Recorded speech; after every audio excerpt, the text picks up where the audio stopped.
El papelito de la cuenta aterrizó sobre las cáscaras de mis camarones, como una sentencia dictada por un juez corrupto, empujado por los dedos grasientos de mi propio hijo. Soy Adelaida, tengo 72 años, y durante 4 décadas fui la reina de las flores en el mercado central. Creen que soy una alcancía vieja y oxidada, pero olvidaron que las rosas más hermosas siempre tienen las espinas más afiladas. El restaurante El Puerto de Don Lucho estaba a reventar ese domingo. El ruido de los cubiertos chocando contra la loza, las risas de las familias en las mesas vecinas y el olor intenso a ajo y mantequilla derretida llenaban el aire. Era uno de esos lugares caros, de manteles blancos almidonados que raspan los codos y copas tan grandes que parecen peceras. El tipo de sitio que a mi hijo Roberto le encanta presumir, siempre y cuando él no tenga que abrir la billetera. Yo estaba sentada en la cabecera, aunque nadie me había ofrecido ese lugar por respeto, sino porque era el sitio donde menos estorbaba para que los meseros pudieran servir el vino. Roberto, mi único hijo, el niño que cargué en mi espalda mientras descargaba camiones de claveles a las 4 de la mañana, estaba sentado a mi derecha. Ya no era ese niño, ahora era un hombre de 45 años, con el cinturón apretándole la barriga y una calvicie incipiente que intentaba ocultar peinándose de lado. A mi izquierda estaba Vanessa, mi nuera, una mujer que siempre me miraba como si yo fuera una mancha de humedad en su pared recién pintada. Y frente a mí, mi nieto Jorgito, de 15 años, que no había levantado la vista de su teléfono celular ni para saludarme cuando llegué. «Mamá, ¿no vas a pedir postre?», preguntó Roberto, mientras se limpiaba la salsa de los labios con la servilleta de tela. «Tienen un tiramisú que es una locura». «No, gracias, mijo. Ya estoy satisfecha con el agua mineral y la entrada que compartimos», respondí, alisando el mantel con mis manos llenas de manchas de la edad y cicatrices de tallos cortados. «Ay, Adelaida, siempre tan austera», comentó Vanessa, rodando los ojos mientras se retocaba el lápiz labial en el reflejo de una cuchara. «Por eso nunca disfrutas nada. La vida es para gozarla, ¿no crees?». Quise decirle que la vida se goza cuando uno se gana el pan con el sudor de su frente, no cuando se vive de las rentas de una madre viuda, pero me mordí la lengua. Llevaba años mordiéndome la lengua, desde que vendí mis 3 locales en el mercado de flores y me retiré. Ellos asumieron que mi cuenta bancaria era un pozo sin fondo destinado a financiar sus caprichos. El almuerzo había sido un desfile de excesos. Roberto había pedido la parrillada de mariscos más grande de la carta, esa que trae langosta, pulpo y cangrejo. Vanessa había exigido una botella de vino importado, quejándose de que el nacional le daba dolor de cabeza. Jorgito había pedido 2 platos fuertes porque estaba en crecimiento, aunque dejó la mitad de ambos.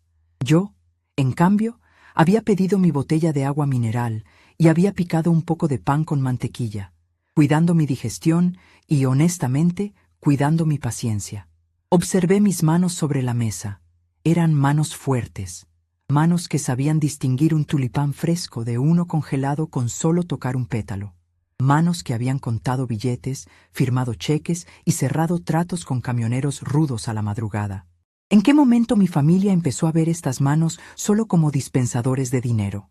«Bueno, familia, ¡qué banquete!», exclamó Roberto, palmeándose el estómago y soltando un eructo discreto pero audible. «Mesero, la dolorosa, por favor». El mesero, un muchacho joven, delgado y con cara de cansancio, se acercó con la carpeta de cuero negro. Yo lo había estado observando durante el servicio. Se llamaba Miguel, según su placa. Corría de un lado a otro, aguantando los chasquidos de dedos de Roberto y las quejas de Vanessa porque el hielo no estaba suficientemente frío. Me recordaba a los cargadores del mercado, muchachos humildes que trabajaban duro para llevar algo a casa. Miguel depositó la carpeta suavemente en el centro de la mesa, cerca de Roberto. Se hizo un silencio incómodo. Vanessa miró hacia el techo, fingiendo interés en las lámparas. Jorgito se puso los audífonos. Roberto tomó la carpeta, la abrió, silbó al ver el total y luego, con un movimiento rápido y descarado, la deslizó por la mesa hasta que golpeó contra mi plato. «Paga tú, vieja», dijo, con una sonrisa que no le llegaba a los ojos. «Tu pensión solo sirve para esto, para darnos un gusto de vez en cuando. Total, tú no gastas en nada, vives encerrada en esa casa vieja. Sentí un frío que me recorrió la espalda, más helado que el aire acondicionado del restaurante. No era la primera vez que me pedían dinero, pero sí era la primera vez que lo hacían con tanta crueldad, con tanto desprecio público. ¿Perdón?, murmuré, esperando haber escuchado mal. Ay, suegra, no se haga la sorda ahora, intervino Vanessa, riendo con esa risita chillona que me taladraba los oídos. Roberto tiene razón. Usted tiene su pensión y el dinero de la venta de los locales guardado bajo el colchón. Nosotros tenemos deudas, el colegio del niño, la letra del auto. Es lo mínimo que puede hacer por la familia. Miré a Roberto. Busqué en sus ojos al niño que me regalaba dibujos hechos con crayones, al joven que me prometió cuidar de mí cuando su padre murió. No encontré nada. Solo vi a un hombre egoísta, cómodo, acostumbrado a que mamá resuelva. La cuenta es de 4,000 pesos, Roberto, dije mirando el total. Era una fortuna para un solo almuerzo. Yo solo tomé agua. Y dale con el agua. Roberto golpeó la mesa, haciendo vibrar las copas. Es un domingo familiar, mamá. Deja de ser tan tacaña. ¿Para qué quieres el dinero? ¿Para llevártelo a la tumba? Paga y vámonos, que empieza el partido en media hora. El mesero, Miguel, seguía parado junto a la mesa. Vi cómo bajaba la mirada, avergonzado. Sus ojos se encontraron con los míos por un segundo, y vi algo que me dolió más que las palabras de mi hijo. Vi lástima, pena. Pobrecita la señora, decían sus ojos. Esa lástima fue el combustible que encendió la hoguera dentro de mí. Yo no era una pobrecita. Yo era Adelaida, la mujer que levantó un imperio de pétalos y espinas en un mundo de hombres. Yo había negociado con proveedores que intentaban estafarme. Había sobrevivido a crisis económicas, heladas que mataban cosechas enteras y a la viudez prematura. Y ahora este par de parásitos creían que podían humillarme y exprimir mi cartera con una sonrisa burlona. Lentamente, muy lentamente, tomé mi bastón. No es un bastón cualquiera. Es de madera de roble con una empuñadura de plata maciza en forma de cabeza de águila. Fue un regalo de mi esposo cuando cumplí 50 años.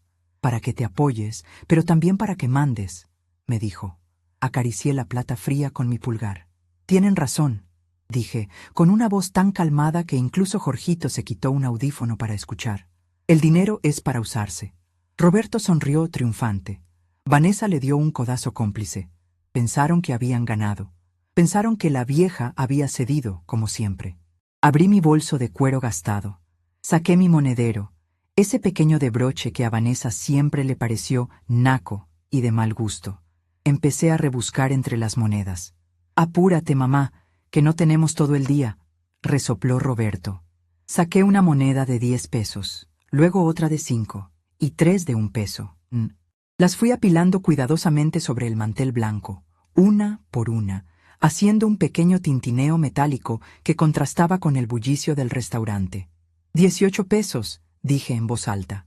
Eso cuesta el agua mineral en el menú. Lo vi antes de pedirla. Roberto soltó una carcajada nerviosa. Muy graciosa, mamá.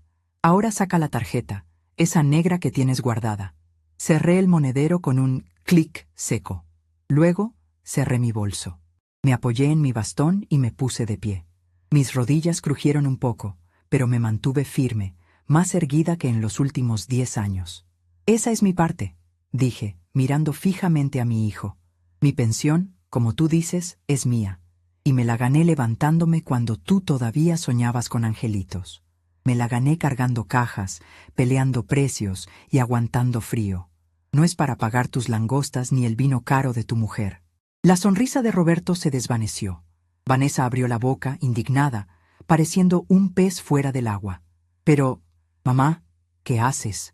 No traemos efectivo, balbuceó Roberto, bajando la voz al ver que la gente de las mesas cercanas empezaba a mirar. La tarjeta de crédito la tengo al tope. Ese no es mi problema, hijo, respondí con una suavidad letal. Ustedes son adultos, tienen 40 y tantos años. Si saben pedir langosta, deben saber cómo pagarla. No puedes hacernos esto, chedilló Vanessa, olvidando su pose de dama de alta sociedad. Es una vergüenza. Nos van a detener. Me giré hacia el mesero, Miguel, que miraba la escena con los ojos muy abiertos, pero con una chispa de respeto naciendo en su mirada. «Joven», le dije poniendo mi mano sobre su brazo, «aquí están mis 18 pesos del agua. El servicio lamentablemente no lo puedo incluir porque no consumí nada que lo mereciera de parte de mis acompañantes. Pero le dejo un consejo. Nunca deje que nadie lo trate como si fuera invisible». Miguel asintió, casi imperceptiblemente. «Mamá, si te vas, te juro que…» empezó a amenazar Roberto, poniéndose rojo de ira. ¿Qué, Roberto?», lo interrumpí, golpeando suavemente el suelo con mi bastón. «¿No me vas a visitar? ¿No me vas a llamar? Si solo me llamas para esto, mijo, me estás haciendo un favor». Di media vuelta. El camino hacia la salida del restaurante me pareció el pasillo de una iglesia el día de mi boda, o el pasillo del mercado el día que inauguré mi tercer local. Cada paso resonaba con dignidad. Sentía las miradas de los comensales clavadas en mi nuca.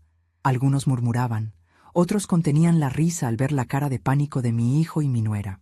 Al llegar a la puerta de cristal, me detuve un segundo. No por duda, sino para saborear el momento. Escuché a Roberto gritando al mesero, tratando de explicar lo inexplicable. Escuché a Vanessa diciendo que era un atropello. Y escuché al gerente acercarse con voz firme. Salí a la calle. El sol de la tarde me golpeó la cara, cálido y brillante. Respiré hondo. El aire olía a libertad, a gasolina y a la ciudad viva, pero ya no olía a la humillación del ajo rancio de esa mesa. Caminé hacia la parada del autobús. No iba a tomar un taxi.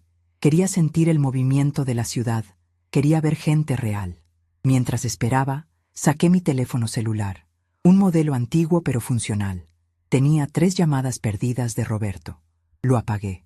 Me senté en la banca de metal de la parada.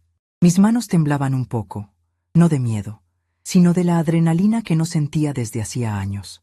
Era esa misma electricidad que sentía antes de una gran venta en el Día de las Madres. Recordé la cara de Miguel, el mesero. Recordé la montaña de mariscos a medio comer en la mesa. Y pensé en Roberto y Vanessa, sentados allí, con una cuenta de 4,000 pesos y los bolsillos vacíos. A ver si lavando platos aprenden lo que cuesta un centavo, murmuré para mí misma, y una sonrisa genuina se dibujó en mi rostro, una sonrisa que nacía desde las entrañas. Pero esto no se iba a quedar así. Conocía a mi hijo. Vendría a mi casa. Vendría gritando, exigiendo, manipulando. Vendría a intentar recuperar el control. Lo que él no sabía era que Adelaida, la florista del mercado, acababa de despertar de una larga siesta. Y tenía mucho más que un bastón de plata para defenderse. El autobús llegó, resoplando humo gris. Subí con agilidad, pagué mi pasaje con las monedas que me quedaban y me senté junto a la ventana. Mientras el vehículo avanzaba, alejándome de aquel restaurante pituco, mi mente empezó a trabajar. Tenía propiedades que ellos desconocían. Tenía contactos que ellos ni imaginaban. Y sobre todo, tenía una libreta vieja de cuero, guardada en el fondo de mi armario, donde había anotado cada centavo que les había prestado en los últimos 20 años. La cuenta de hoy era solo el principio. El verdadero cobro estaba por comenzar. Miré por la ventana y vi mi reflejo en el vidrio. Ya no vi a una anciana inútil, vi a una estratega. El juego había cambiado, y esta vez yo tenía las cartas marcadas. El autobús giró en la esquina, y el restaurante desapareció de mi vista, pero la imagen de mi familia atrapada sin dinero se quedó grabada en mi mente como el mejor cuadro que había visto en años. Hoy pagué mi agua mineral, sí, pero mañana ellos pagarían todo lo demás. La llave giró en la cerradura de mi puerta con un chasquido suave, un sonido que siempre me había parecido la bienvenida más honesta del mundo. Mi casa estaba en silencio, un silencio bendito que contrastaba con el griterío de aquel restaurante y las quejas chillonas de Vanessa. Al cerrar la puerta tras de mí, dejé fuera el calor pegajoso de la tarde y simbólicamente dejé fuera a mi hijo y a su familia. Me quité los zapatos de tacón bajo que me apretaban los juanetes y sentí el frescor de las baldosas de barro en mis pies a través de las medias. Caminé hacia mi despacho. Le llamo despacho, pero en realidad es una pequeña habitación al fondo del pasillo que huele a cera para madera y a lavanda seca. Allí es donde guardo mi vida, la verdadera, no la que Roberto cree que llevo. Él piensa que me paso los días tejiendo chambritas o viendo telenovelas, esperando a que la muerte me lleve.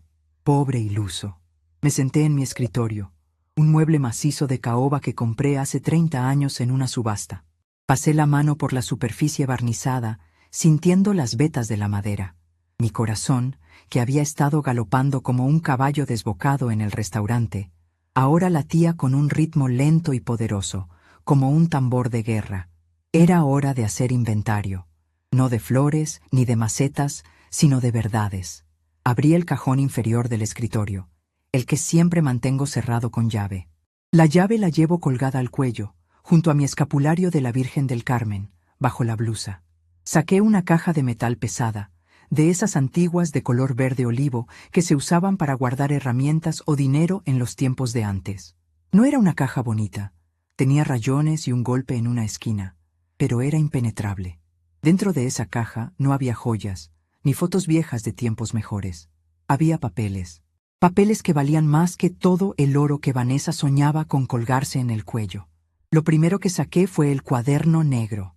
Así lo llamo yo. Es una libreta de contabilidad de tapa dura, con las esquinas desgastadas por el uso. La abrí sobre el escritorio y busqué una pluma. Mis dedos, esos que Roberto despreciaba por viejos y manchados, pasaron las páginas llenas de mi letra apretada y angulosa. Veamos, Roberto, murmuré para mí misma, ajustándome los lentes de lectura. Fecha, 15 de mayo. Motivo. Mamá, necesito cambiar las llantas de la camioneta por seguridad de tu nieto. Monto. 8,000 pesos. Pasé la página. 20 de agosto. Motivo. La colegiatura de Jorgito subió y no completamos. Monto. 5,000 pesos. Nota al margen. Ese mismo día Vanessa llegó con un bolso nuevo de marca. Seguí leyendo. Página tras página, año tras año. Préstamos para negocios que nunca existieron, para emergencias médicas inventadas, para vacaciones que supuestamente eran de trabajo. La suma total al final de la última página era escandalosa. Con ese dinero podría haberme comprado una casa en la playa o haber viajado por Europa 2 veces, pero se lo había dado a él. Por amor, por culpa, por esa estúpida idea de que una madre debe darlo todo hasta quedarse vacía. Pero la página de hoy estaba en blanco. Tomé la pluma y con pulso firme escribí. Domingo, 12 de octubre. Restaurante, El Puerto de Don Lucho. Intento de extorsión emocional y humillación pública. Monto. La dignidad no tiene precio, pero la lección les va a salir cara.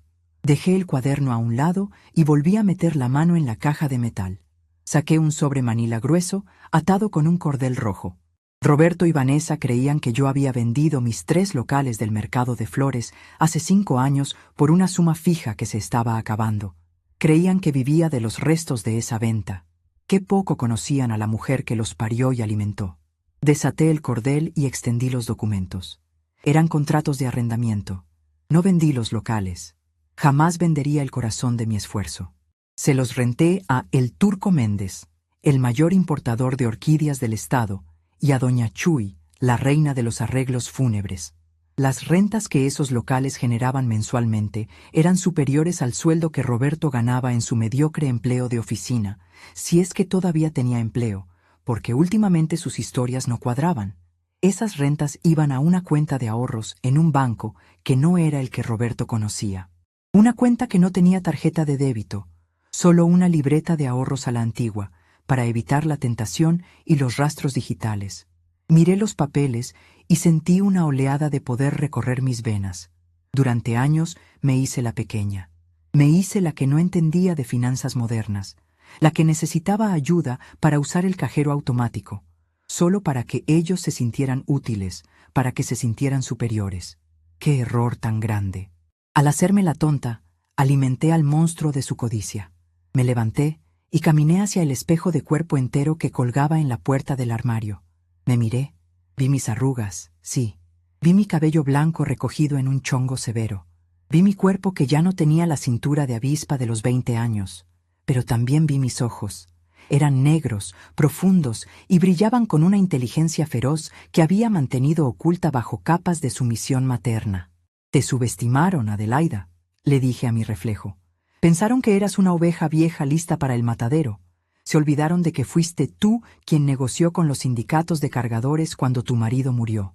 Se olvidaron de que tú sacaste a los usureros del mercado a bastonazos en el 85. Me acerqué más al espejo, casi tocando el cristal con la nariz. Tú no eres una víctima. Eres la patrona. El teléfono de la casa empezó a sonar en la sala. Un timbrazo largo y exigente. Sabía quién era. No necesitaba identificador de llamadas para saber que Roberto estaría al otro lado, probablemente furioso, asustado, o una mezcla patética de ambos. Lo dejé sonar. 1, 2, 3, 4 timbrazos. El silencio volvió a reinar. Volví al escritorio y saqué el último documento de la caja. Era el más importante de todos. Hace 10 años, cuando Roberto compró su casa en esa zona residencial pretenciosa que no podía pagar, yo firmé como aval. Pero no firmé como un aval cualquiera. Mi abogado, el licenciado Treviño, un viejo zorro que me había cortejado en nuestra juventud y que seguía siendo mi amigo fiel, había redactado una cláusula especial. Una cláusula que decía que, en caso de que Roberto fallara en 3 pagos consecutivos, la deuda no pasaba a mí directamente, sino que yo adquiría los derechos sobre la propiedad para liquidar la deuda. Roberto nunca leyó la letra chiquita. Estaba demasiado ocupado presumiendo la fachada de cantera a sus amigos. Sabía, por las cartas del banco que llegaban a mi dirección, por error, un error que yo nunca corregí, que Roberto llevaba 2 meses de atraso. El próximo mes sería el tercero. La realidad era brutal. Yo tenía el control de su techo. Yo tenía el control de su herencia anticipada. Yo tenía el control de todo.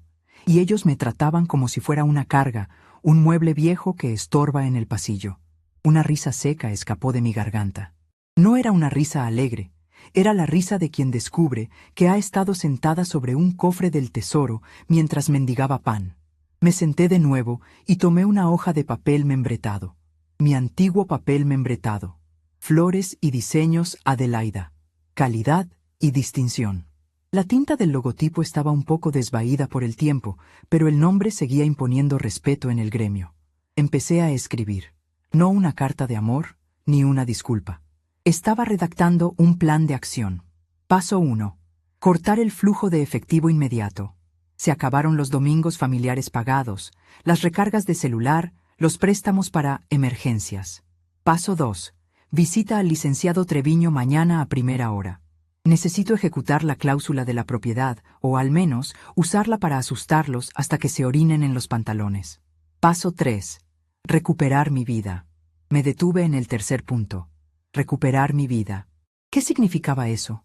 Durante años, mi vida había sido ellos. Mis horarios giraban en torno a sus necesidades, mis gastos se limitaban para poder darles a ellos. Si les quitaba eso, ¿qué me quedaba? Miré por la ventana hacia mi pequeño jardín trasero. Estaba un poco descuidado. Mis rosales necesitaban poda. Las bugambilias habían crecido salvajes. Me queda todo, susurré. Me quedaba mi tiempo. Me quedaba mi dinero. Me quedaba mi dignidad. Podría volver al mercado, no a trabajar como burro de carga, sino a pasear, a saludar a mis viejas amigas, a comer quesadillas sin que Vanessa me contara las calorías o me mirara con asco por mancharme los dedos de salsa. Podría viajar, podría pintar la casa de color amarillo canario si se me antojaba. De repente, el timbre de la puerta principal sonó. No el teléfono, sino el timbre de la calle. Lo tocaron con insistencia, casi con violencia. ¡Mamá! ¡Mamá! ¡Abre! Sé que estás ahí. Vi luz en el despacho. Gritó la voz de Roberto desde la banqueta. Se oía agitado, desesperado. Me quedé inmóvil en mi silla. El instinto materno, ese traidor que vive en las entrañas, quiso hacerme levantar, correr a abrirle, preguntarle si estaba bien, si habían podido salir del restaurante sin problemas legales. Imaginé a Jorgito asustado, a Vanessa llorando, pero luego recordé la mirada del mesero. Recordé el «paga tú, vieja». Recordé la moneda de 10 pesos rodando por el mantel. No, esa Adelaida ya no vivía aquí. Me levanté despacio, apoyándome en mi bastón de cabeza de águila. Caminé hacia la ventana del despacho que da a la calle, pero me mantuve oculta tras la cortina de encaje. Vi el auto de Roberto estacionado en doble fila. Vanessa estaba en el asiento del copiloto, con los brazos cruzados y cara de furia. Jorgito estaba atrás, con la nariz pegada al celular, ajeno al drama de sus padres. Roberto golpeaba mi portón con la palma abierta. «Mamá, por favor, tuvimos que dejar el reloj de Vanessa en garantía. Es una humillación». «Abre». Miré mi reloj de pulsera. Eran las 6 de la tarde. A esta hora, yo solía estar preparando la cena para cuando ellos decidieran caer de sorpresa a picar algo. Hoy no había cena. Regresé a mi escritorio. Tomé el teléfono, pero no para llamar a la puerta. Marqué un número que sabía de memoria. «Bueno», contestó una voz rasposa al tercer tono. «Treviño, soy Adelaida», dije, con una voz que no me reconocía ni yo misma, firme, clara, sin temblores. «Adelaida, dichosos los oídos. ¿A qué debo el milagro en domingo? Pensé que estarías con el nene y su familia. El nene ya creció, Treviño, y le acaban de salir unas deudas muy grandes. Necesito verte mañana a las 9 en tu despacho. Prepara los papeles de la hipoteca y el expediente de los locales». Hubo un silencio breve al otro lado de la línea, seguido de un silbido de admiración. «Vaya, vaya». Por fin despertó la leona. «Ahí te espero, Adelaida. Llevaré el café y las donas». Colgué el teléfono. Los golpes en la puerta continuaban, pero sonaban lejanos, como si ocurrieran en otra dimensión.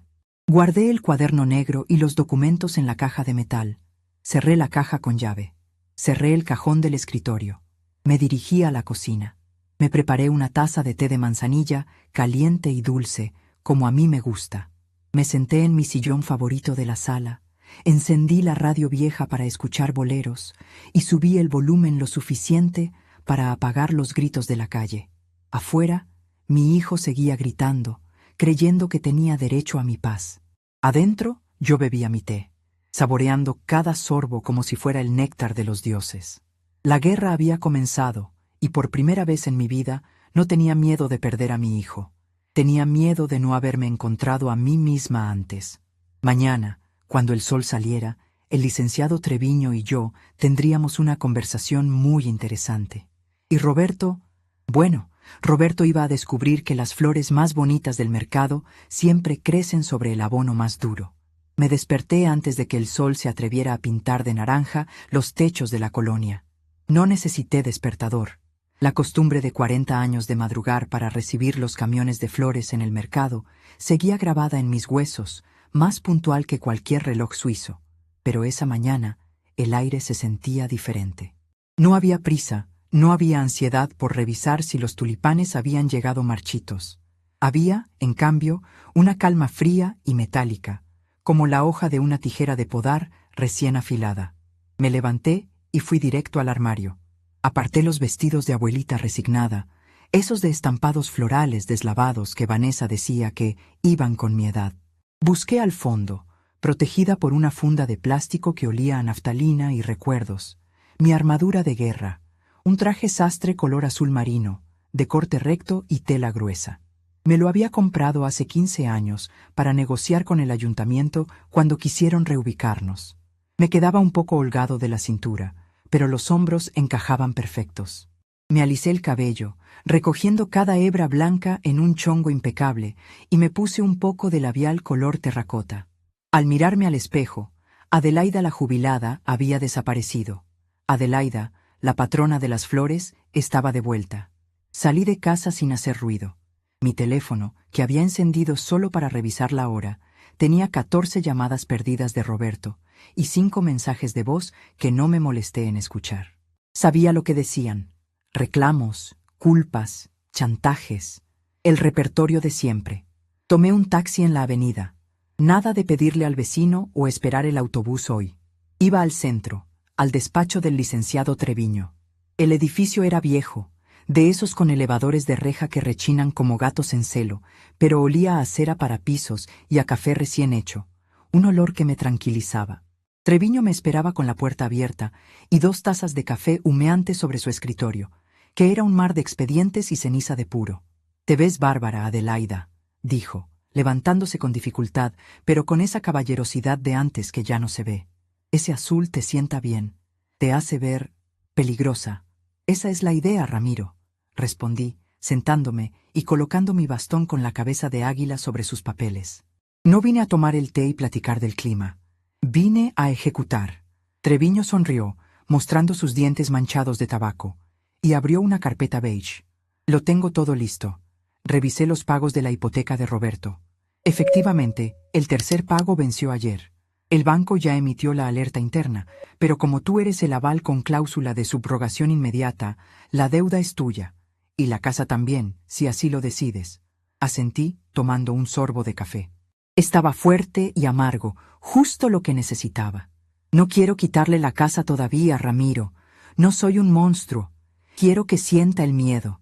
Quiero que entienda que el techo bajo el que duerme no se sostiene con sus aires de grandeza, sino con mi firma. Entonces, ¿procedemos con el aviso de intención de ejecución? Preguntó él, con la pluma en el aire. Procede, que le llegue hoy mismo, a su oficina, para que no pueda esconderlo de Vanessa. Y quiero que canceles la tarjeta de crédito adicional, esa que termina en 49589. Treviño arqueó una ceja. ¿La que usa la nuera para sus tratamientos de belleza? Esa misma. Se acabó el botox y los masajes a mi costa. Y una cosa más. Saqué de mi bolso el contrato de arrendamiento de mis locales. Quiero que notifiques al banco que las rentas de estos locales ya no se depositarán en la cuenta mancomunada que tengo con Roberto. Ábreme una cuenta nueva, solo a mi nombre, que no quede ni rastro para él. Mientras firmaba los documentos, sentí una mezcla extraña en el estómago. No era culpa. Era como cuando tienes que podar una rama enferma para salvar el rosal. Duele cortarla, sí, pero si la dejas, la plaga se come todo. Mi hijo era esa rama, podrida por la comodidad y mi propia indulgencia. Salí del despacho 2 horas después, con el sol de media mañana pegándome en la cara.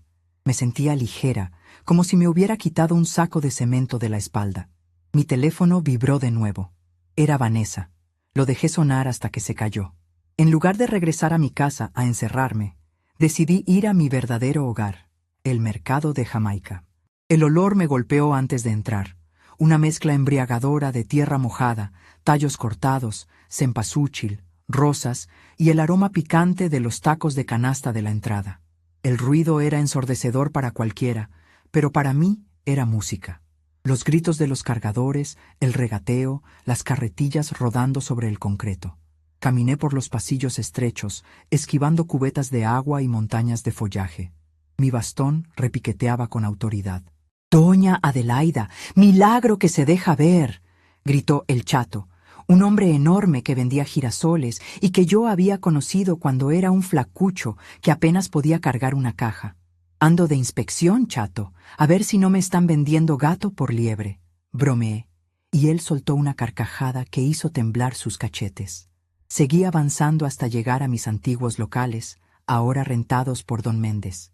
Estaban impecables, llenos de orquídeas exóticas que valían más que el reloj de Vanessa. Me quedé parada ahí, observando el movimiento, sintiéndome reina en mi exilio. Fue entonces cuando mi teléfono sonó de nuevo, pero esta vez no era una llamada. Era una notificación del banco. Tarjeta rechazada. Comercio, Spa and Wellness Lomas. Monto, 3.500. Sonreí. La primera ficha del dominó acababa de caer. Me senté en un banco de madera cerca del puesto de jugos de Doña Lucha, una vieja amiga que sabía más secretos del mercado que el propio velador. Pedí un jugo de naranja y me dispuse a esperar. Sabía que Roberto me buscaría. Sabía que rastrearía mi teléfono porque yo misma le había dado acceso a mi ubicación por seguridad hace años. Y sabía que vendría aquí, porque en mi casa no había nadie y él estaba desesperado. No tuve que esperar mucho. 40 minutos después, vi una figura que desentonaba totalmente con el entorno. Roberto, con su traje gris de oficina, la corbata aflojada y la cara roja de sudor y coraje, se abría paso a empujones entre la gente. Miraba con asco el suelo mojado, cuidando sus zapatos italianos de la mugre. Lo vi venir como se ve venir una tormenta de verano. La gente se apartaba, no por respeto, sino porque emanaba una energía de perro rabioso. «¡Mamá!», gritó cuando me vio sentada, tranquila bebiendo mi jugo. «¿Qué demonios te pasa? ¿Estás loca?». Doña Lucha dejó de exprimir naranjas y se cruzó de brazos, mirando mal a mi hijo. 2 cargadores cercanos se detuvieron, apoyándose en sus diablitos. Aquí no estaban en su restaurante fino. Aquí estaban en mi territorio. Buenas tardes, hijo. ¿Gustas un jugo? Pregunté, sin levantarme. Roberto llegó hasta mí, jadeando. Se pasó la mano por la calva sudorosa. «Déjate de juegos», bramó, golpeando el mostrador de madera. «Vanessa me llamó llorando. Le rechazaron la tarjeta en el spa. Pasó la vergüenza de su vida. Y luego me llama mi secretaria para decirme que llegó un sobre de un abogado. ¿Qué es esto, mamá? ¿Me estás demandando?» Hablaba tan rápido que escupía un poco. Su cara era una máscara de incredulidad. No podía procesar que la viejita tuviera dientes. «No te estoy demandando, Roberto. Solo estoy poniendo orden», dije con voz calmada, esa voz baja que usaba para despedir a los empleados ladrones sin hacer escándalo. «La tarjeta se canceló porque no es tuya. Es mía. Y el dinero que la paga también es mío. Pero es para emergencias», chilló él, pareciendo un niño de 5 años. «Un masaje con piedras calientes no es una emergencia, Roberto. Una emergencia es cuando se te rompe la tubería o te enfermas. Y para eso se supone que tú trabajas, ¿no?» Roberto miró a su alrededor, dándose cuenta de que teníamos audiencia. Varios locatarios miraban la escena con curiosidad descarada. Bajó un poco la voz, pero el tono venenoso siguió ahí. «Mamá, por favor, no me hagas esto ahora. Estamos pasando una mala racha. Tú tienes el dinero ahí, guardado, pudriéndose. Eres una egoísta. ¿Qué te cuesta ayudarnos? Soy tu hijo». Me levanté despacio, me apoyé en mi bastón y di un paso hacia él. Quedé muy cerca, tanto que pude oler su loción cara mezclada con el sudor del miedo. «Precisamente porque eres mi hijo, Roberto. Porque te parí y te crié entre estas mismas flores. Te di todo. Te di carrera, te di coche, te di la entrada para tu casa. ¿Y qué hiciste?», le clavé la mirada. «Me tiraste una cuenta en la cara y me llamaste vieja delante de tu mujer y tu hijo. Me trataste como si fuera un estorbo. Fue una broma. Estás exagerando por la edad», se defendió, retrocediendo un paso. «¿La edad?», solté una risita seca. «La edad me ha dado algo que a ti te falta. Memoria. Tengo una libreta, Roberto. Una libreta negra donde he apuntado cada peso que me has sacado en 20 años. ¿Sabes cuánto sumas?». Él palideció. Sabía que yo era meticulosa, pero no sabía cuánto. «No me importan tus libretas. Arregla lo del banco. Necesito esa tarjeta activa y necesito que retires esa amenaza sobre la casa. Si mis socios se enteran de que mi propiedad está en riesgo, se me cae el negocio». Ahí estaba, el verdadero motivo. No era amor, no era preocupación, era su imagen, su preciosa y frágil imagen. «El negocio», repetí, saboreando la palabra. «Hablando de negocios, ¿sabías que los locales que ves ahí enfrente, los que creías que vendí, me dan más al mes que tu sueldo de gerente?» Los ojos de Roberto se abrieron como platos. Giró la cabeza hacia los locales de don Méndez, luego me miró a mí, luego otra vez a los locales. «¿Qué? Pero tú dijiste que los vendiste. Dijiste que vivías de los ahorros». Dije lo que tenías que escuchar para dejarme en paz. «Pero se acabó la mentira, hijo. Soy dueña de esto. Soy dueña de mi casa. Y técnicamente, si no pagas lo que debes al banco antes del viernes, voy a ser dueña de la tuya también». El silencio que siguió fue absoluto, a pesar del bullicio del mercado. Roberto abrió la boca y la cerró, como un pez fuera del agua. La realidad le estaba cayendo encima como una losa de concreto. Su madre, la anciana inofensiva, tenía la bota puesta sobre su cuello y él ni siquiera se había dado cuenta. «No te atreverías», susurró con la voz temblorosa. «Dejarías a tu nieto en la calle». «Jamás», respondí firme. «A mi nieto lo recibiría en mi casa con los brazos abiertos. A él sí. A ti y a tu mujer. A ustedes les vendría bien aprender lo que cuesta ganarse un techo». Roberto me miró con una mezcla de odio y respeto que nunca había visto en él. Por primera vez en años me veía. Realmente me veía. «Esto es ridículo. Voy a hablar con Treviño. Voy a impugnar lo que sea que hayas firmado. Estás senil, mamá. Puedo alegar que no estás en tus facultades mentales». Esa amenaza me la esperaba. Era el recurso del cobarde. «Inténtalo», dije, y mi voz sonó tan fría que doña Lucha dejó de limpiar el mostrador. Treviño tiene certificados médicos míos de cada mes, firmados por neurólogos, precisamente para prevenir que algún listillo quisiera declararme incompetente. He estado preparándome para esto mucho tiempo, Roberto. Más del que crees. Él dio un paso atrás, derrotado por el momento, pero con la mirada de quien planea la venganza. Esto no se queda así, mamá. Te vas a arrepentir de humillarme. Ya me humillaste tú ayer, mijo.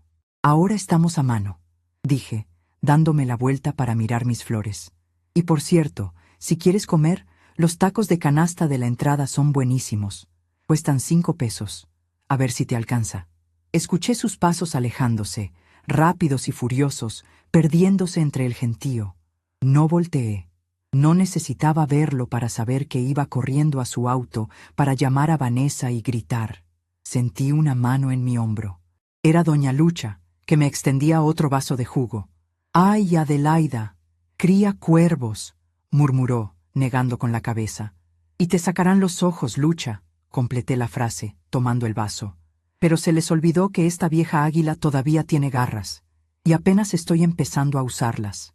Bebí el jugo de un trago. Sabía dulce, pero con un fondo ácido. Así me sabía la victoria, necesaria, nutritiva, pero con un sabor que te recuerda que nada es gratis en esta vida. Saqué mi teléfono. Tenía un mensaje de Treviño. Carta entregada en la oficina de Roberto. Acuse de recibo firmado. El banco confirmó el bloqueo de cuentas mancomunadas. Siguiente paso. Mis dedos volaron sobre el teclado, ágiles como en mis mejores tiempos. Siguiente paso. La cena de caridad del sábado. Vanessa es la organizadora, ¿verdad? Consígueme una invitación. Voy a ir, y voy a llevar el vestido más despampanante que tengas en el baúl de tu esposa. Guardé el teléfono y miré hacia el techo de lámina del mercado, donde se filtraban rayos de luz llenos de polvo dorado. Roberto pensaba que la guerra era por dinero. Pobre iluso.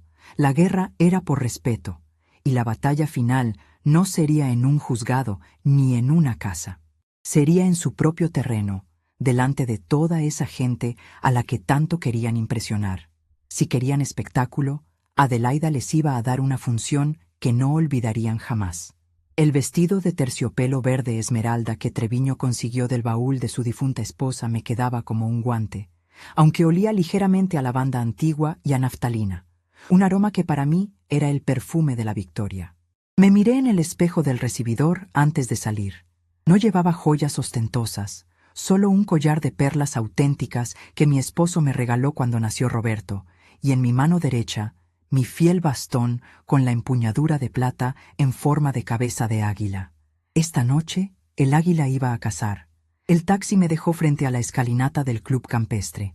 No era un auto de lujo como los que hacían fila para el valet parking, esos Mercedes y BMWs brillantes que Vanessa tanto adoraba. El taxista, un señor amable llamado Don Beto, me abrió la puerta. «Que se divierta, doña Adelaida.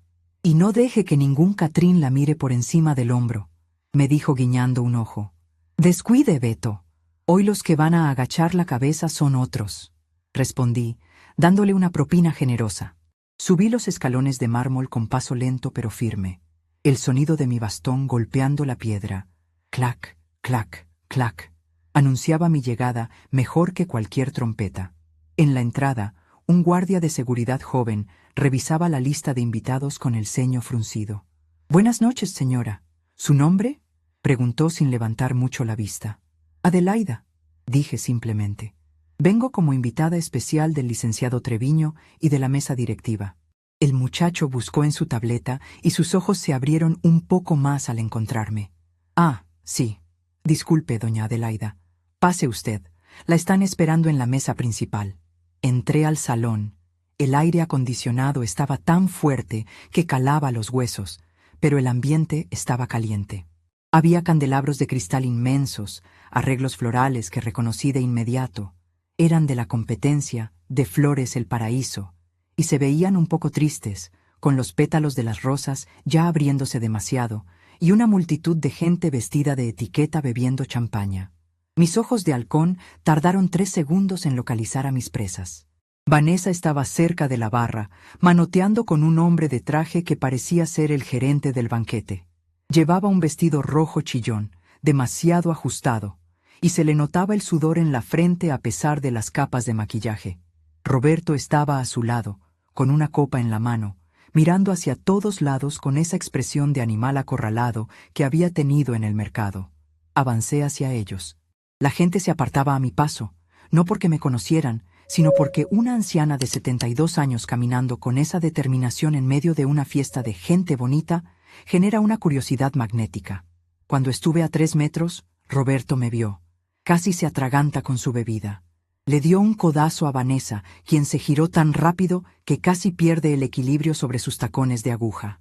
«¿Qué haces aquí?», siseó Vanessa, acercándose a mí como una víbora, bajando la voz para que sus amigas de la alta sociedad no la escucharan. «Te dije que no vinieras. Esto es un evento de beneficencia, no un asilo». «Buenas noches a ti también, nuera», respondí con una sonrisa gélida. «Veo que los arreglos florales dejan mucho que desear. Deberías haber contratado a un profesional». «Mamá, vete a la casa», intervino Roberto, poniéndose entre nosotras y empujándome levemente hacia la salida. «No tienes invitación, vas a hacer el ridículo.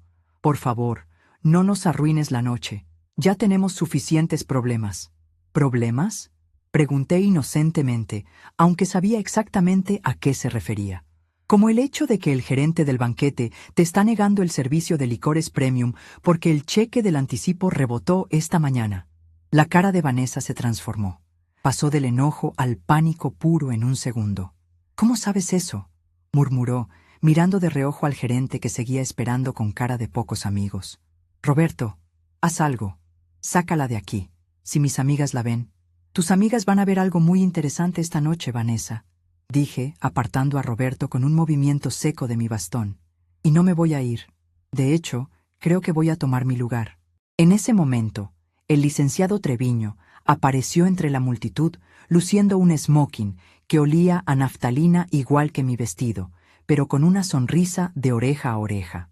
«Adelaida, querida, llegaste justo a tiempo», exclamó con voz potente, atrayendo las miradas de los grupos cercanos. «La presidenta de la fundación estaba preguntando por ti». Roberto y Vanessa se quedaron petrificados. «¿Treviño? ¿Qué hace usted aquí con mi madre?», preguntó Roberto confundido. «¿No lo saben?». Treviño soltó una carcajada teatral. «Su madre no es solo una invitada, muchachos, es la benefactora anónima que ha estado cubriendo los déficits de la organización este último año». «Bueno, hasta hoy era anónima». Vanessa soltó un jadeo audible. Se llevó una mano al pecho, donde lucía un collar de bisutería fina, porque el de oro real estaba empeñado. Eso es imposible. Ella no tiene dinero. «Vive de su pensión», balbuceó Vanessa, mirándome como si me hubieran salido 2 cabezas. «Ay, mijita», dije, acercándome a ella hasta que pude ver el miedo en sus pupilas dilatadas. «Nunca confundas la austeridad con la pobreza. Que yo no gaste en bolsas de marca no significa que no tenga para comprar la tienda entera si se me antoja». El gerente del banquete, que había estado escuchando discretamente, se acercó a nosotros. Ignoró a Vanessa y a Roberto y se dirigió directamente a mí. «Doña Adelaida, es un honor. El licenciado Treviño nos comentó que usted se haría cargo del saldo pendiente del evento para liberar el servicio completo». Saqué de mi pequeño bolso de mano una chequera. No la de la cuenta mancomunada que Roberto había vaciado tantas veces. Una chequera dorada, de banca privada empresarial. «Así es, joven», dije sacando mi pluma fuente. «Pero con una condición». «Lo que usted diga, señora. Quiero que se anuncie claramente quién está pagando el vino y la cena de esta noche. No quiero que haya confusiones sobre quién tiene el mérito. Mi nuera aquí presente ha trabajado mucho organizando, pero las cuentas las paga Inversiones Las Camelias, o sea, yo». Firmé el cheque con un rasgueo elegante y se lo entregué al gerente, quien hizo una reverencia casi exagerada y se fue corriendo a la cocina. Vanessa estaba temblando. Roberto tenía la boca abierta, incapaz de articular palabra. «Mamá, ¿Inversiones Las Camelias?», preguntó con un hilo de voz. «¿Esos son los dueños de los terrenos industriales del norte de la ciudad? Y de los locales del mercado y de un par de bodegas en la central de abastos», confirmé, disfrutando cada sílaba. «¿Nunca te preguntaste de dónde salió el dinero para tu universidad privada, Roberto?». ¿Creíste que vendiendo claveles a 10 pesos se pagaba todo eso? Pero tú nunca dijiste nada, susurró él, porque quería que fueras un hombre de bien, que trabajaras por lo tuyo sin esperar herencias. Pero fallé. Creé un parásito, dije con tristeza pero sin titubear. Y tú, Vanessa, siempre te burlaste de mis manos llenas de tierra. Pues esas manos llenas de tierra están pagando tu fiesta para que no quedes como una estafadora frente a toda la sociedad de la ciudad. En ese instante, las luces del salón bajaron de intensidad y un reflector iluminó el escenario. La presidenta de la fundación, una mujer elegante llamada doña Gertrudis, tomó el micrófono. Buenas noches a todos. Antes de comenzar la cena, quiero agradecer a la organizadora, Vanessa. Vanessa intentó sonreír, esperando su momento de gloria, alisándose el vestido. Pero sobre todo, continuó Gertrudis, quiero pedir un aplauso para la mujer que ha hecho posible que esta fundación siga operando, y que hoy, generosamente, ha salvado esta velada. Una mujer que es un pilar de la industria y un ejemplo de trabajo. Doña Adelaida, por favor, acompáñeme. El aplauso fue cortés al principio, pero cuando Treviño empezó a aplaudir con fuerza, muchos lo siguieron. La gente empezó a murmurar. ¿Quién es? ¿La suegra de Vanessa? ¿La señora de las flores? Miré a mi hijo y a mi nuera. Estaban derrotados. Vanessa tenía lágrimas de rabia en los ojos, el maquillaje corrido en una esquina. Roberto miraba al suelo, incapaz de sostenerme la mirada. Con permiso, dije suavemente. Me llaman. Caminé hacia el escenario. Sentía las miradas de cientos de personas clavadas en mi espalda recta. Subí los escalones con ayuda de mi bastón. Gertrudis me abrazó. Tomé el micrófono. Mis manos no temblaban. Estaban firmes, como cuando cortaba tallos gruesos de rosas. Buenas noches, dije, y mi voz resonó clara en los altavoces. Muchos de ustedes no me conocen. Soy Adelaida. Durante 40 años me levanté a las 4 de la mañana para vender flores. Mis manos están rasposas y mis rodillas duelen cuando va a llover. Hice una pausa. El silencio en el salón era absoluto. Mi nuera, Vanessa, suele decir que mi pensión no sirve para nada, que soy una carga. Busqué a Vanessa con la mirada entre la multitud. El reflector la iluminó por accidente o quizás por instrucción de Treviño. Se veía pequeña, insignificante. Pero esta noche quiero decirles algo. El trabajo honesto, aunque sea humilde, construye imperios. Y la apariencia, por más lujosa que sea, si no tiene fondo, se derrumba como un castillo de naipes. Hubo un murmullo colectivo. Vanessa se cubrió la cara con las manos. Disfruten la cena, concluí. Está pagada con el sudor de una vieja florista. Y recuerden, las raíces de un árbol son feas y están llenas de tierra, pero sin ellas las ramas se secan y mueren. Bajé del escenario en medio de una ovación. No fue un aplauso de compromiso. Fue un aplauso de respeto. Vi a varios empresarios importantes asentir con la cabeza. Vi a mujeres enjolladas mirarme con admiración, quizás reconociendo la fuerza que a muchas les faltaba. Cuando volví a la mesa, Roberto y Vanessa ya no estaban solos. Estaban rodeados por un grupo de señoras del comité, pero no para felicitarlos. Vanessa, querida, no sabíamos que tenías una suegra tan poderosa, decía una mujer con un collar de diamantes, con ese tono venenoso de la alta sociedad. Qué vergüenza que nos dijeras que era una viejita senil que te pedía dinero. Parece que es al revés, ¿no? Vanessa no sabía dónde meterse.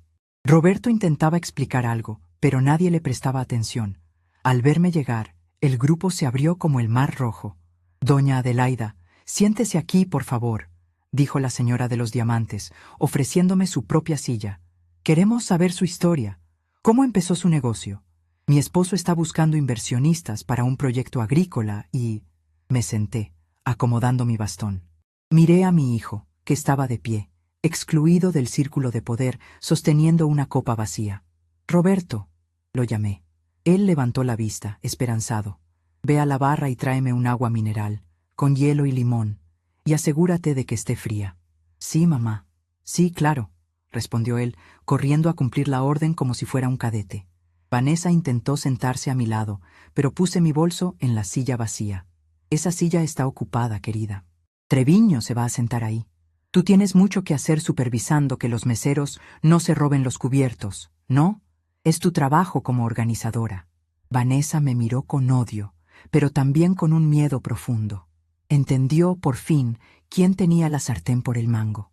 Se dio la vuelta y se marchó hacia la cocina, con la cabeza baja, arrastrando su vestido rojo como una bandera de rendición. Roberto regresó con mi agua mineral. Me la entregó con la mano temblorosa. «Aquí tienes, mamá».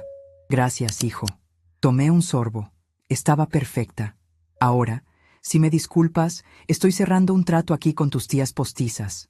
Hablamos el lunes en la oficina de Treviño.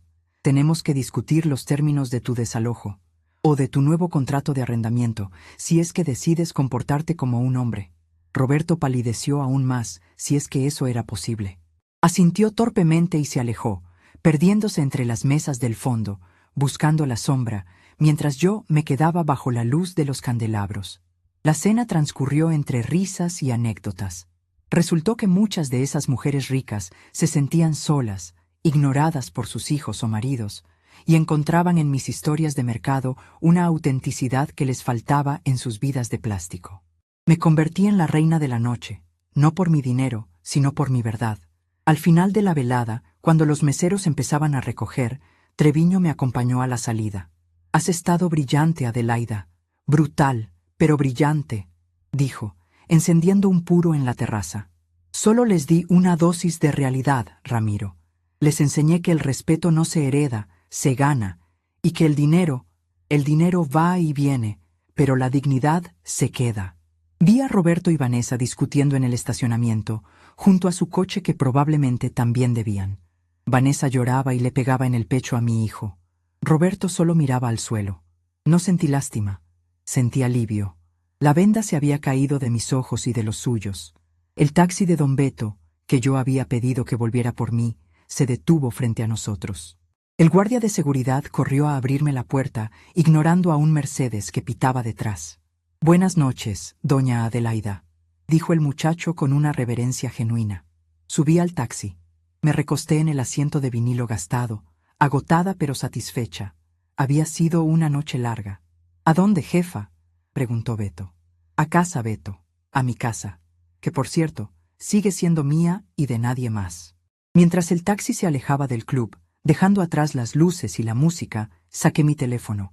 Tenía un mensaje de texto de Roberto. «Perdón, mamá. ¿Podemos hablar mañana? Tengo miedo». Sonreí, acariciando la cabeza de águila de mi bastón. El miedo es un buen maestro cuando la bondad no funcionó. «Mañana hablaremos, mijo», murmuré a la pantalla. «Pero las condiciones las pongo yo». Miré por la ventana la ciudad que dormía. Ya no era la vieja que pagaba su agua mineral con monedas contadas. Era Adelaida, la matriarca. Y el lunes, cuando saliera el sol, empezaría la verdadera reconstrucción de mi familia, aunque tuviera que derribar los cimientos podridos primero. El juego había terminado. Ahora empezaba mi gobierno. El lunes amaneció con ese gris plomizo que anuncia lluvia, pero para mí el cielo estaba despejado. Entré al despacho del licenciado Treviño a las 9 en punto. Esta vez no hubo café ni donas, solo una carpeta de cuero sobre la mesa y 3 sillas ocupadas. Roberto y Vanessa estaban sentados frente al escritorio, encogidos, como 2 niños que esperan el regaño de la directora tras romper un vidrio.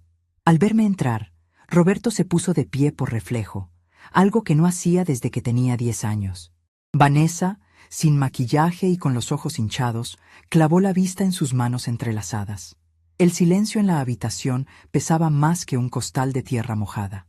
Me senté en la silla principal, la que Treviño me había reservado, y dejé mi bastón con la cabeza de águila apoyado contra el escritorio. El sonido de la madera contra la madera resonó como un mazo de juez. «Buenos días», dije, con esa calma que da tener todas las cartas de la baraja en la mano. «Buenos días, mamá», respondió Roberto con un hilo de voz. Vanessa solo asintió, temerosa.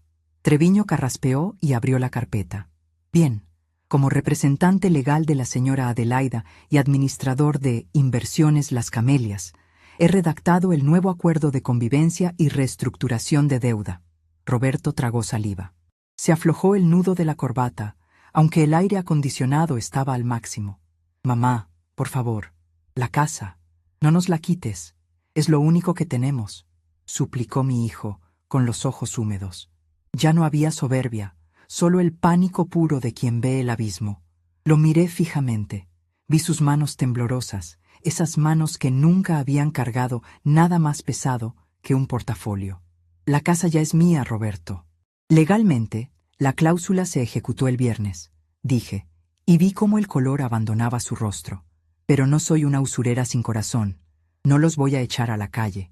Sin embargo, las reglas del juego han cambiado radicalmente. Saqué mi cuaderno negro del bolso y lo puse sobre la mesa. Vanessa se estremeció al verlo. Vivirán en la casa bajo un contrato de comodato, continué. No pagarán renta en efectivo, porque sé que no tienen. Pagarán con trabajo. ¿Trabajo?, preguntó Vanessa, levantando la vista por primera vez. ¿Qué tipo de trabajo? Yo no sé hacer cosas manuales. Vas a aprender, querida. Le sonreí, pero no con dulzura, sino con firmeza. Treviño ha cancelado todas las tarjetas adicionales. A partir de hoy, recibirán una mesada estricta para comida y servicios básicos. Si quieren lujos, si quieren vino importado o ropa de marca, tendrán que ganárselo. Me giré hacia Roberto. Tú, hijo mío, vas a renunciar a ese puesto de gerente donde solo calientas la silla y finges trabajar. Te espero mañana a las 5 de la mañana en el mercado de Jamaica. ¿En el mercado? Roberto abrió los ojos como platos. Mamá, yo tengo una licenciatura. No puedo estar cargando cajas. ¿Qué dirán mis amigos? Tus amigos se rieron de ti el sábado cuando supieron que tu madre te mantenía, respondí seca. Vas a trabajar con don Méndez. Vas a aprender a administrar las bodegas. Vas a tratar con los proveedores y vas a ensuciarte los zapatos. Si aguantas 6 meses y don Méndez me da un buen reporte, hablaremos de darte un puesto real en la administración de mis inversiones. Si no, búscate la vida. Roberto bajó la cabeza. Sabía que no tenía opción. Era eso, o la indigencia. ¿Y tú, Vanessa?, dije girándome hacia ella. Te quejaste de que mi pensión solo servía para pequeñeces. Vas a encargarte de la contabilidad doméstica. Quiero facturas de cada peso que gasten de la mesada. Además, doña Gertrudis de la Fundación necesita voluntarias para empacar despensas en las zonas marginadas. Le dije que estarías encantada de ir 3 veces por semana. Sin chofer, por supuesto. En transporte público. Vanessa abrió la boca para protestar, para decir que era una humillación, pero la cerró al ver mi mirada. Entendió que la vieja ya no estaba para juegos. ¿Y Jorgito?, preguntó Roberto preocupado. No le quites el colegio, mamá. Él no tiene la culpa. Exacto. Él no tiene la culpa de tener padres inútiles, dije suavizando un poco el tono. Yo pagaré su colegio directamente, y sus gastos. Pero con una condición. Pasará los fines de semana conmigo. Quiero que conozca a su abuela, no a la cajera automática que ustedes le pintaron. Quiero enseñarle lo que es el respeto antes de que sea demasiado tarde. Treviño les pasó los documentos para firmar. El rasgueo de las plumas sobre el papel fue el único sonido en la oficina durante minutos. Cuando terminaron, se veían agotados, pero extrañamente aliviados. Habían perdido su estatus, sí, pero habían ganado una oportunidad, aunque todavía no lo supieran. Largo de aquí, les dije, guardando mi cuaderno. Nos vemos el domingo, y esta vez el almuerzo es en mi casa. Yo cocino. Ustedes lavan los platos.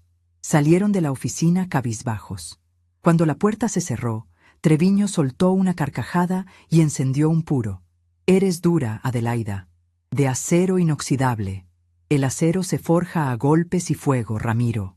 Si no los enderezo ahora, se van a romper para siempre. Separador. Las semanas siguientes fueron una revelación. Mi rutina cambió, pero esta vez bajo mis propios términos. Volví a ser una presencia constante en el mercado de Jamaica, no para cargar, sino para supervisar. Me sentaba en mi silla plegable junto al puesto de don Méndez, con mi abanico en una mano y mi bastón en la otra, observando cómo mi hijo sudaba la gota gorda. Al principio, Roberto era un desastre. Se le caían las cajas, refunfuñaba por el calor y miraba con asco a los otros trabajadores. Pero el mercado tiene su propia magia, no tolera a los soberbios. Los cargadores, gente ruda pero noble, empezaron a ponerlo en su lugar. «Muévase, licenciado, que las flores no esperan», le gritaba el chato cuando Roberto se quedaba pasmado mirando el celular. Poco a poco vi un cambio.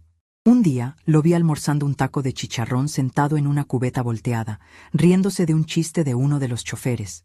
Ya no llevaba el traje italiano, sino unos vaqueros y una camisa de algodón arremangada. Tenía ojeras, sí, pero se veía más vivo que en los últimos 10 años. ¿Cómo va el muchacho, Méndez?, pregunté una tarde. Es lento, doña Adelaida, y se queja mucho, pero tiene buena cabeza para los números. Ayer descubrió que un proveedor nos estaba cobrando de más en el flete. Se peleó con él y nos ahorró unos buenos pesos. Sonreí. La sangre de comerciante estaba ahí, solo necesitaba que la necesidad la despertara. Vanessa fue un hueso más duro de roer. Las primeras semanas llegaba a mi casa con las facturas hechas un desastre, llorando porque el dinero no le alcanzaba para el tinte del cabello. Yo no cedí ni un centímetro. Le enseñé a remendar, a buscar ofertas, a cocinar con lo que había en la alacena. Un martes llegó con una bolsa de plástico llena de verduras. Encontré el jitomate a mitad de precio en el tianguis, me dijo, con un brillo de orgullo genuino en los ojos. Y caminé 3 cuadras más para ahorrarme el segundo camión. Bien hecho, hija, le dije, y le serví una taza de té. Por primera vez, nos sentamos a la mesa sin que ella mirara el reloj o criticara mis muebles viejos. Hablamos de recetas, de precios, de la vida real. Descubrí que detrás de esa máscara de mujer frívola había alguien asustado, alguien que pensaba que su único valor era su apariencia. Pero mi mayor victoria fue Jorgito. El primer fin de semana llegó a mi casa con sus audífonos puestos y cara de aburrimiento. Lo llevé al jardín trasero, ese que tenía descuidado. Vamos a podar los rosales, le dije dándole unas tijeras. Abuela, me voy a picar, se quejó. Pues te picas, así aprendes que lo bonito cuesta. Pasamos la tarde entre espinas y tierra. Al principio refunfuñaba, pero luego empezó a preguntar. ¿Por qué cortas esa rama si tiene hojas? ¿Cómo sabes cuál va a dar flor? Le expliqué la paciencia, la estrategia, el cuidado. Le conté historias de su padre cuando era niño, de su abuelo. Para el tercer fin de semana, Jorgito ya dejaba el celular en la entrada sin que yo se lo pidiera. Abuela, ¿sabías que en Internet dicen que estas orquídeas valen mucho dinero? Deberíamos venderlas en línea, me dijo un día, con los ojos brillando de entusiasmo empresarial. A ver, enséñame eso del Internet, le respondí. Y ahí, entre macetas y pantallas, conectamos. Él me enseñaba tecnología, yo le enseñaba vida. Un día, mientras estábamos en el mercado, vi a alguien conocido limpiando las mesas de la fonda de Doña Lucha. Era Miguel, el mesero del restaurante El Puerto de Don Lucho. Se veía cansado, pero digno. Me acerqué a él. Muchacho, ¿te acuerdas de mí? Miguel levantó la vista y sonrió tímidamente. ¿Cómo olvidarla, señora? Usted es la de los 18 pesos y la lección de vida. Me corrieron ese mismo día por confraternizar con el cliente. Sentí una punzada de culpa, pero también vi una oportunidad. No hay mal que por bien no venga, Miguel. Estoy abriendo una nueva sucursal de distribución de flores finas para eventos. Necesito a alguien que sepa tratar con la gente, que tenga paciencia y que entienda el valor de la dignidad. ¿Te interesa ser el gerente de piso? Los ojos del muchacho se llenaron de lágrimas. Señora, yo no sé nada de flores. Las flores se aprenden. La decencia, no. Y tú tienes de sobra. Vente mañana. La paga es buena y el trato es justo. Así fue como mi pequeño imperio siguió creciendo, no solo en dinero, sino en gente leal. Miguel resultó ser un gerente extraordinario, y Roberto, para mi sorpresa, no sintió celos, sino que empezó a aprender de él. Ver a mi hijo pidiéndole consejo al ex mesero fue una de las lecciones de humildad más hermosas que presencié. Separador. Llegó el domingo, 3 meses después del incidente del restaurante. Mi casa olía a mole de olla y tortillas recién hechas a mano. La mesa estaba puesta, no con manteles de hilo importado, sino con un mantel bordado de colores vivos que compré en Oaxaca hace años. Llegaron puntuales. Roberto traía las manos un poco ásperas y una quemadura de sol en el cuello, pero caminaba erguido. Vanessa traía un vestido sencillo, el cabello recogido en una coleta, y, milagro de milagros, trajo un postre hecho por ella misma. Un flan que se veía un poco chueco, pero olía delicioso.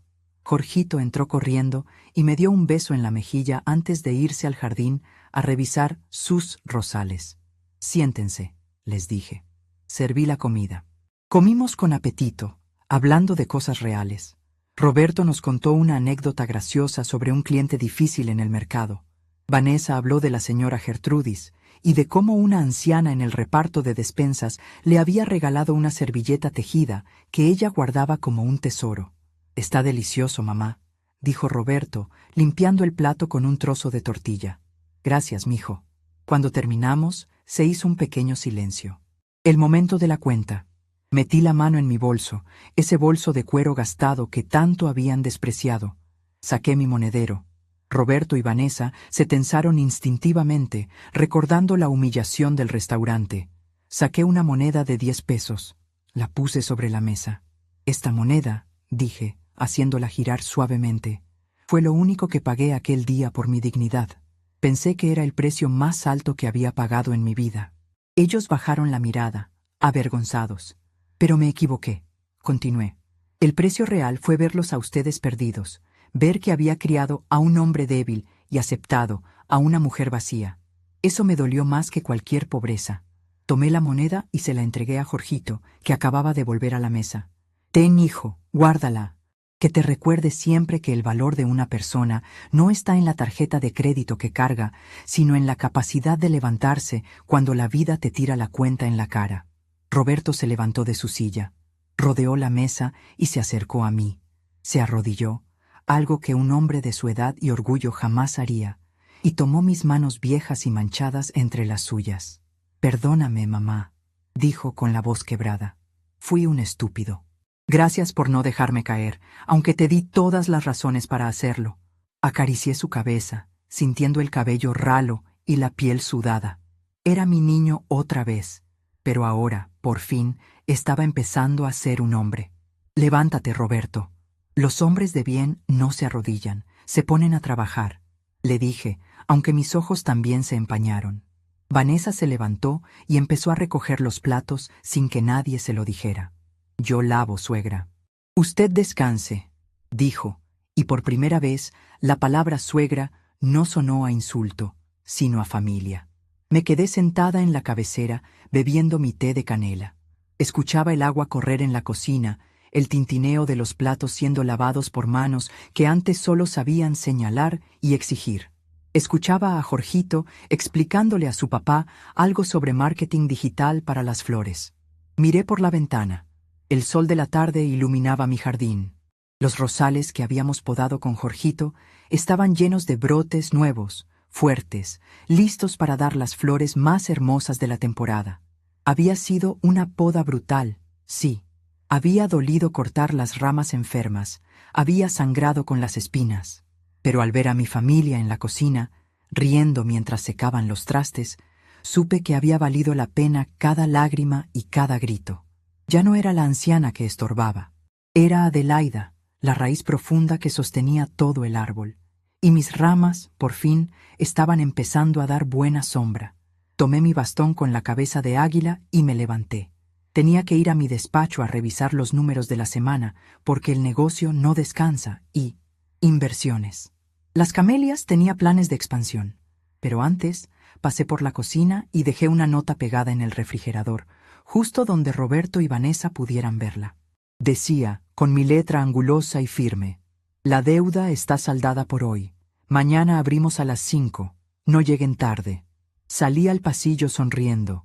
La vida, como las rosas, siempre encuentra la manera de volver a florecer, siempre y cuando tengas el coraje de aguantar los inviernos y la sabiduría para podar a tiempo. Y yo tenía jardín para rato.